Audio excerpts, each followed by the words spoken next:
प्रेरणास्पद कथाएं YouTube channel पर मैं धनंजय जैन आप सभी का हार्दिक अभिवादन करता हूं। छोटी सी कहानी डीजे की जुबानी। दोस्तों, 3 दोस्त थे।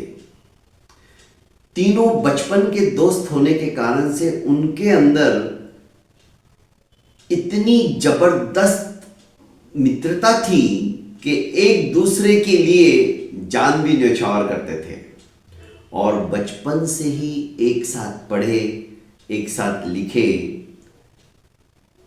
एक साथ खेले। पर धीरे धीरे जब सभी अपने अपने जीवन में उत्तरदायित्वता बढ़ने के कारण से व्यापार और काम के अंदर उलझने लगे तो उनकी दोस्ती में, मित्रता में दूरियां सी बढ़ने लगी। दूरियां का मतलब वे जो रोज मिलते थे, घंटों बातें करते थे, अब वो सब कुछ समाप्त हो गया। क्योंकि घर गृहस्थ की जीवनी के अंदर इतने रचे पचे हो गए कि दोस्तों को याद करने का भी अब उन्हें समय नहीं था। कई वर्ष व्यतीत हो गए, तीनों को बच्चे भी हो गए, फिर भी उनकी मुलाकात नहीं हो रही थी। आखिर एक दिन पता नहीं, सेठ जो फकीरचंद था, नाम फकीरचंद था पर वो बहुत बड़ा सेठ बन चुका था, उसे अपने दोस्त मोतीलाल और किरोड़ीमल की याद आ गई। उसने सोचा कि अब की बार हम तीनों को मिलना ही चाहिए, क्योंकि सुख दुख की बात दोस्तों के अलावा और कौन समझेगा। पता नहीं इनके जीवन में क्या चल रहा है, क्या नहीं चल रहा है। मैंने तो अपनी जिंदगी के अंदर एक ऐसा मुकाम स्थापित कर लिया कि अब शांति से मृत्यु भी आ गई तो कोई गम नहीं। मैंने अपने कर्तव्यों का निर्वहन अच्छी तरह से कर लिया है। तीनों बड़े विद्वान भी थे। समाचार भिजवाए, एक ही गांव में रहने के कारण से, एक ही नगर में रहने के कारण से मोतीलाल और किरोड़ीमल भी बोले कि ठीक है, आप समय बताइए, हम तीनों को कब मिलना है। मिलना ही नहीं है, इस बार हम कहीं और दूर जाके आराम से 2-3 दिन रुकना चाहते हैं। इस गांव में नहीं रहेंगे, कहीं बाहर चलते हैं, घूम के भी आना हो जाएगा और ज्यादा से ज्यादा समय हम एक दूसरे को दे सकते हैं। तीनों तैयार हो गए और घर से ही राशन पानी, जो कि खाद्य सामग्री थी, वो बांध कर लेके गए। अब होता क्या है, एक सुंदर से स्थान पर जाकर उन्होंने वहां पे विश्राम किया। तालाब था, तालाब में नहाए और बचपन की सारी यादें तरोताजा होने लगी। अब होता क्या है,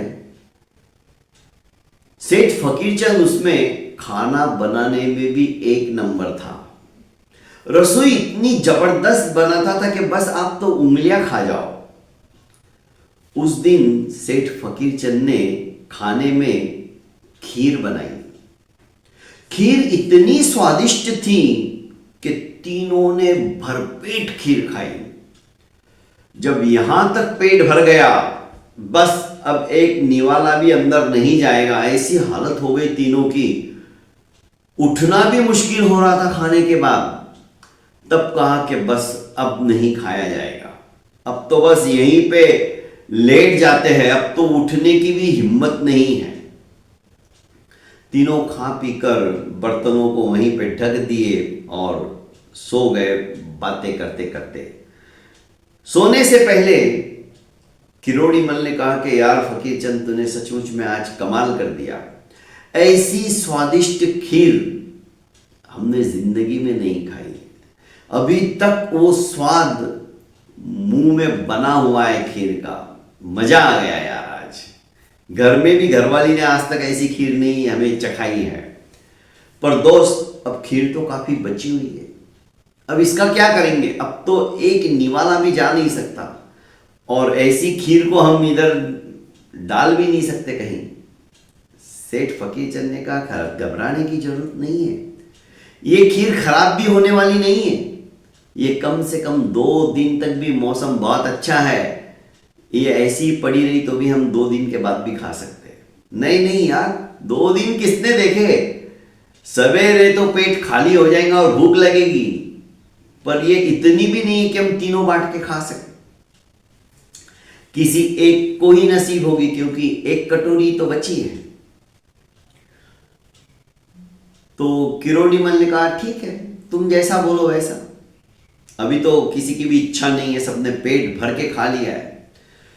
तो मोतीलाल बोला कि मेरे दिमाग में एक आइडिया है, रात को हम बातें करते करते अभी सो जाएंगे, सवेरे जो सबसे अच्छा सपना देखेगा और बताएगा उसे ही ये खीर खाने को मिलेगी।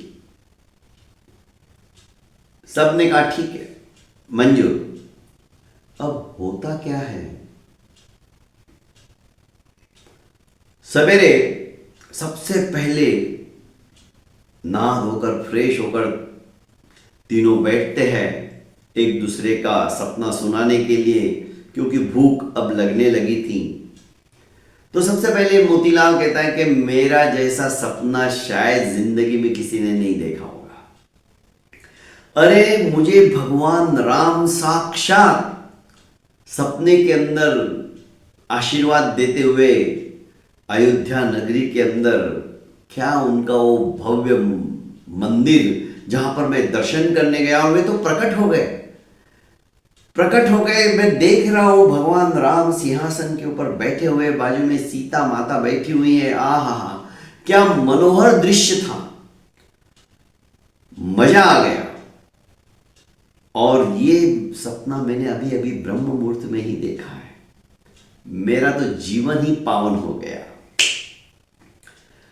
किरोड़ीमल बोला कि मोतीलाल तेरा सपना मेरे आगे कुछ भी नहीं है। अरे मैं तो साक्षात वृंदावन पहुंच गया सपने में, और वृंदावन के अंदर मैं देख रहा हूं गोपियां चारों तरफ से भगवान कृष्ण को घेरे हुए हैं, और भगवान कृष्ण मधुर सुरीली धुन के अंदर बांसुरी बजा रहे हैं। आहा, क्या उनकी उंगलियां थिरक रही थी, नैना रम्य दृश्य था। गोपियां सुंदर सा नृत्य कर रही थी, मजा आ गया, साक्षात भगवान कृष्ण के दर्शन हो गए। सेठ फकीरचंद, अब तू सुना, तूने क्या देखा? फकीरचंद मौन रहा, वो कुछ नहीं बोला। क्या बात है, तूने कोई सपना नहीं देखा क्या? उसने कहा नहीं यार, मेरे को कोई ऐसे सपने वपने नहीं आते और मैं सपने देखता भी नहीं हूं। फिर अब निर्णय कैसे क्या होगा? सपना तो, हमारी बात तो ऐसी थी कि जो सबसे अच्छा सपना देखेगा वो खीर खाएगा। अब हम दोनों में से किसका सपना अच्छा? सुनो, मैंने सपना नहीं देखा, मैं तो मस्ती से प्रगाढ़ निद्रा के अंदर सो रहा था। अचानक हनुमान जी प्रकट हो गए। हनुमान जी ने कहा, ऐ फकीर उठ। मैं हड़बड़ा कर उठा, देखा तो हनुमान जी तो गदा लेकर सामने खड़े हैं। उन्होंने कहा, भगवान क्या बात है, आप तो सर्वशक्तिमान हो, मुझे क्यों उठा रहे हो, क्या हो गया? अरे उठ। मैं उठ के बैठ गया। आदेश दो, चल चुपचाप वो खीर पी ले। मैंने कहा, प्रभु ये आप क्या कह रहे हो? मेरे दोनों दोस्त सो रहे हैं, उनके साथ ये अन्याय होगा, धोखा होगा, और मैं ऐसा नहीं कर सकता। मैं अकेले कैसे खीर पी लूं? उठता है या नहीं? अब भगवान का गदा, हनुमान जी का, वो तो देखते ही मेरे को तो डर लग रहा था, वो मारते तो मैं तो यहीं ढेर हो जाता। चुपचाप उठा और मैंने खीर पी ली। और फिर भगवान ने कहा, अब सो जा चुप। मैं सो गया। अभी तो तुमने उठाया इसलिए वापस उठा। ए फकीरचंद, तू सपना सुना रहा है या हकीकत सुना रहा है? अरे भाई, मैंने पहले ही बोला मैं सपने देखता ही नहीं हूं, जो कुछ हुआ वो मैं बता रहा हूं। क्या तूने सचमुच में खीर पी ली सब? हाँ। अरे तो बेवकूफ, हमें उठाया क्यों नहीं तूने, हम भी भगवान के दर्शन कर लेते। भाई मैंने बहुत कोशिश की उठाने की तुमको, पर एक भगवान राम जी के पास दर्शन कर रहा था अयोध्या में, और दूसरा रास लीला देख रहा था वृंदावन के अंदर। तुमको कितनी आवाज दी, तुम तो सुनने को ही तैयार नहीं। फिर अब पता चला कि एक अयोध्या गया था और एक वृंदावन गया था, तभी तो तुम उठे नहीं। अब समझ में आ गया मेरे को। अब दोनों मोतीलाल और किरोड़ीमल फकीरचंद की तरफ देखते रह गए। तो दोस्तों, कभी कभी दोस्ती के अंदर प्रत्युत्पन्नमति जिसकी होती है ना, वो बाजी मार जाता है। इसलिए हमेशा दोस्ती में भी यदि हमें कुछ चाहिए तो हम अलर्ट रहते हैं, तो हम आगे निकल जाते हैं। वरना जो सोता है सो खोता है, जो जगता है वो पाता है। बहुत बहुत धन्यवाद दोस्तों। प्रेरणास्पद कथाएं यूट्यूब चैनल को लाइक कीजिए, सब्सक्राइब कीजिए और ज़्यादा से ज़्यादा अपनों को शेयर कीजिए। प्रणाम।